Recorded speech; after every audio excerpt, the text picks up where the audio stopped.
Hello everyone. এই দেখো, আগের দিন তোমাদের দেখিয়েছিলাম একটা প্লেটে নিয়ে তেঁতুল। আজকে আরও তেঁতুল দিয়ে গেছে আমার স্টুডেন্ট ওদের গাছের। দেখো কত সুন্দর, একদম। একটু খুলি, হ্যাঁ। তো এই দেখো তেঁতুল, মানে এরকম পাকা তেঁতুল কয় বছর পর যে আমি হাতে পেলাম। হ্যাঁ, দোকানে পাওয়া যায়, কিন্তু দোকানের তেঁতুলগুলো কিন্তু মানে এরকম ধরনের থাকে না, আর সেগুলোতে নুন মাখানো থাকে, তাই না? আর এইটা একদম গাছ পাকা তেঁতুল।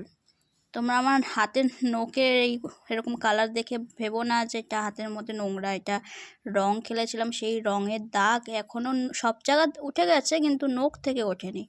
তো যাই হোক, আমার মতো এরকম তেঁতুল প্রেমী কে কে আছো, মানে তাও আবার পাকা পাকা।